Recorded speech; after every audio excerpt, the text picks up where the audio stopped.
नमस्ते दोस्तों, मैं श्री अनघा लक्ष्मी दत्त इस चैनल पे आप सबका सहृदय स्वागत करती हूँ।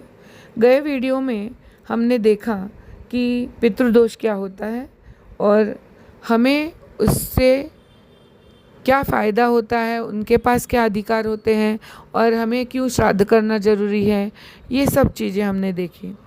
अब इस पार्ट 2 पितृदोष में हम ये देखने वाले हैं कि उनकी आगे की जो पीढ़ी है वही उनको क्यों खाना खिला सकती है। तो सबसे पहले बात यह है, आप समझ लीजिए कि जो पितरों का जो दिन होता है वो हमारे दिन से अलग होता है। हमारा जो दिन और रात का जो साइकिल है वो 12 घंटा दिन 12 घंटा रात ऐसा होता है, जबकि पितरों का जो साइकिल होता है दिन का वो ह्यूमन लाइफ के 365 डेज इक्वल टू उनका एक दिन होता है। यानी हमारे इंसानी एक साल वो उनका एक दिन हो जाता है। तो आप अगर गौर करेंगे तो 24 घंटा हमारा दिन और रात होता है, तो हमारा 12 घंटा दिन 12 घंटे रात हो जाती है। लेकिन 12 घंटे की रात भी अगर हम पकड़े तो भी क्या हम 12 घंटा सोते हैं? नहीं, हम ज़्यादा से ज़्यादा 8 घंटा सोते हैं, उससे ज़्यादा नहीं सोते। वैसे तो उससे कम ही सोते हैं, 5 से 8 घंटे के बीच में हम सोते हैं। तो इसी प्रकार अगर आप देखो तो पितरों के यहाँ पे अगर आप ठीक से देखोगे तो इंसानी एक साल यानी उनका एक दिन, इसी हिसाब से अगर आप देखो तो इंसानी 6 महीने यानी उनके एक दिन है और 6 महीने उनकी रात है। तो इस बात का जो प्रूफ है, इस बात का प्रूफ मैं आपको अपने ही खुद के कैलेंडर से देना चाहूँगी, क्योंकि ये बात बहुत लोगों को जब मैं बताती हूँ तो वो बोलते कि ये कहाँ लिखा हुआ है, कैसे है। आप जब से कैलेंडर फॉलो कर रहे हो ना, उसमें सब यही लिखा हुआ है। जब मैं छोटी थी तो मैं अक्सर सोचा करती थी कि ऐसा क्यों है कि हमारे कैलेंडर में 6 महीने बहुत ज़्यादा त्यौहार आ जाते हैं और 6 महीने बहुत ही कम त्यौहार और व्रत वाकल्य वगैरह रहते हैं। तो इसका जो जवाब है वो मैं बड़ी होने के बाद जैसे मैं आध्यात्मिक हुई तभी मेरे को मेरे सद्गुरु श्री गजानन महाराज की तौर से मिला। तो आप अगर देखोगे तो दक्षिणायन और उत्तरायण ऐसे 2 चीज़ें हमारे कैलेंडर में दिखाई होती हैं। तो दक्षिणायन यानी क्या होता है? दक्षिणायन यानी दक्षिण में दिन है, अभी उत्तर में रात है। तो इसी हिसाब से दक्षिण में आप देखोगे तो जब कोई मरता है तो उसके जो पाँव होते हैं हम दक्षिण की ओर करके रखते हैं। क्यों? क्योंकि जो पितरों का जो स्थान है वो दक्षिण दिशा में है। और इसके जब आप पितरों का कोई पत्ता रखते हो खाने का उनके लिए, तो मैंने आपको गए वीडियो में बताया था कि उनके पत्ते के नीचे आपको एंटी क्लॉकवाइज गोल करना है। तो एंटी क्लॉकवाइज गोल क्यों करना है?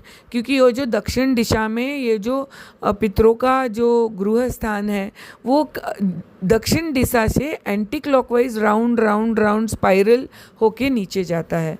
तो जब आप उसको जल से उसके यहाँ पे आप गोल उल्टा गोल बनाते का मंडल बनाते हो तो उनके आने में अगर कोई बाधा हो तो वो निकल जाती है, क्योंकि जल ये सूक्ष्म भी है और स्थूल भी है। अभी ये था पितरों के बारे में कि उनके नीचे कैसे मंडल बनाया जाता है या क्यों ऐसा मंडल हम बनाते हैं। अभी यहाँ पे और एक बात आपको समझने की जो ज़रूरत है वो ये है कि अभी दिन के बारे में तो आप समझ गए कि उनका दिन कितने महीने का होता है या वॉटेवर। लेकिन जैसे अमेरिका और इंडिया, हम लोग एक ही पृथ्वी के ऊपर हैं लेकिन हम लोग एक दूसरे के अपोजिट हैं। तो जब भी अमेरिका में दिन होती है तो भारत में रात होती है, और जब भारत में दिन होता है तो अमेरिका में रात हो जाती है। इसी हिसाब से अगर आप देखो तो उत्तरायण क्या होता है कि उत्तर की ओर दिन है, उत्तर की ओर हिमालय है, हिमालय के ऊपर सब जानते हैं कैलाश पर्वत का वास है। कैलाश पर्वत जो है वो शिव जी का गृह स्थान है। अब आप गौर से अगर देखो तो उत्तरायण का मतलब उत्तर की ओर दिन और दक्षिण की ओर रात, और दक्षिणायन का मतलब होता है कि दक्षिण यानी पितरों की ओर दिन और जो हमारे भगवान हैं या आराध्य हैं, दिव्य शक्तियाँ हैं, उनकी ओर रात है। तो ये जो चौमासा होता है, जैसे कि मैंने अभी आपसे बात करते हुए आपको कहा कि इंसानी जो दिन होता है वो 12 घंटे का दिन, 12 घंटे की रात होती है, लेकिन हम 12 घंटा सोते नहीं हैं। इसी प्रकार से भगवान के यहाँ पे भी अगर 6 मास इक्वल टू ह्यूमन लाइफ के 6 मास इतना अगर उनके यहाँ पे रात होती है, फिर भी भगवान 4 मास ही सोते, 4 मास भी नहीं सोते, वो एक्चुअल 2 मास ही सोते हैं। क्योंकि 2 मास के बाद ये जो 4 मास वो सोते हैं उसी को हम बोलते हैं चातुर्मास। और ये चातुर्मास के ही महीनों में हम लोग ये सब व्रत वाकल्य ये सब ज़्यादा करते हैं। क्यों ज़्यादा करते हैं? क्योंकि जब कोई इंसान सोया है, ओके, उसको आपको जगाना है, तो आपको थोड़ा सा ज़्यादा तकलीफ़ लेनी पड़ती है ना। या तो आप थोड़ा ज़ोर से बोलोगे, आवाज़ दोगे उसको ज़ोर से, तब वो उस इंसान को जगने की स्थिति निर्माण होगी। या तो फिर आप उसके पास जाके उसको हिलाओगे, तब उसको पता चलेगा कि भाई कोई मुझे बुला रहा है।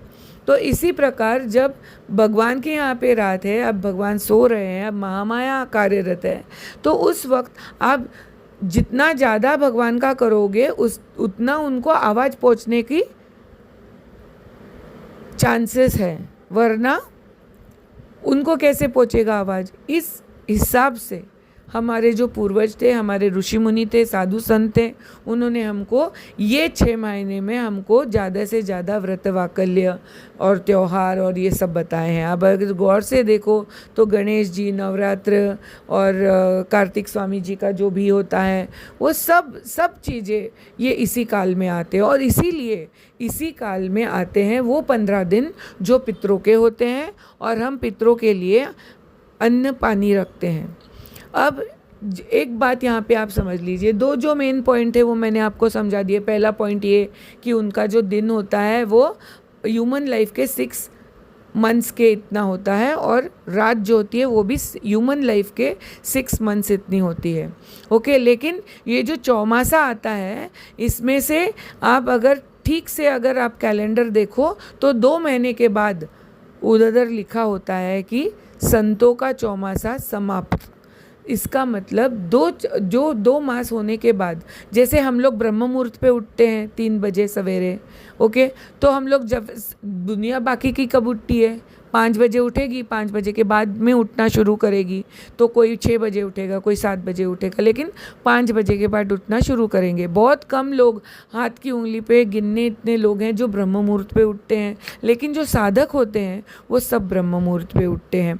अब इसी प्रकार से भगवान भी उनके ब्रह्म मुहूर्त पे यानी 2 महीने के बाद उठ जाते हैं। लेकिन 2 महीने के बाद जब साधु संतों का जो चौमासा होता है वो ख़त्म हो जाता है, तो आप देखोगे कि जब सियाराम बापा जो नर्मदा किनारे बसते हैं, तो वो बहुत बड़े संत हैं, वो हुए, वासुदेवानंद सरस्वती महाराज हुए। ये जो संन्यास दीक्षा लिए हुए जो बड़े बड़े संत हैं, वो आप देखोगे कि 2 मास तक वो लोग कहीं पे भी घूमते नहीं थे, एक जगह स्थिर रहते थे। और 2 मास ख़त्म होते ही उनका वापस से हर जगह जाके दर्शन लेना, उधर जाके साधना करना, ये सब उनका जो क्रम है वो शुरू हो जाता था। तो ये 2 महीने वो क्यों एक जगह रहते थे? क्योंकि उस वक्त भगवान का यहाँ पे रात होती है, तो भगवान सोए हुए रहते हैं, श्री हरि सोए हुए रहते हैं, लेकिन महामाया जी उस वक्त उनके जगह पे कार्यरत रहती है। तो ये पहली बात थी। दूसरी बात हमने जो सीखी वो क्या सीखी कि जो कि दक्षिणायन और उत्तरायण वो एक दूसरे के अपोजिट है।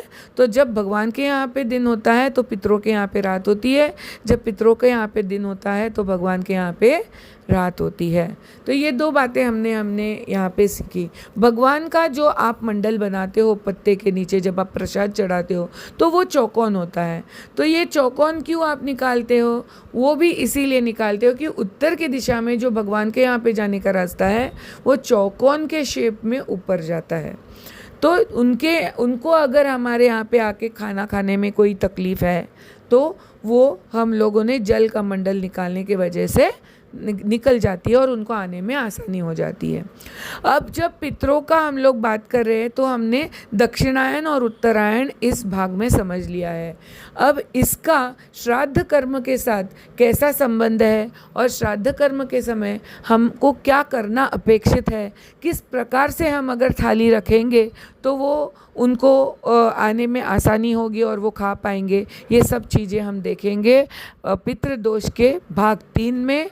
अभी के लिए मैं आपसे विदाई लेती हूँ और आखिरी तक ये वीडियो देखने के लिए मैं आपका शुक्रिया अदा करते हुए, आपको अगर ये हमारा वीडियो पसंद आया हो, कुछ अच्छी इन्फॉर्मेशन मिली हो, तो हमारा बेल आइकॉन दबाना ना भूले और हमें लाइक, शेयर और सब्सक्राइब करना ना भूले।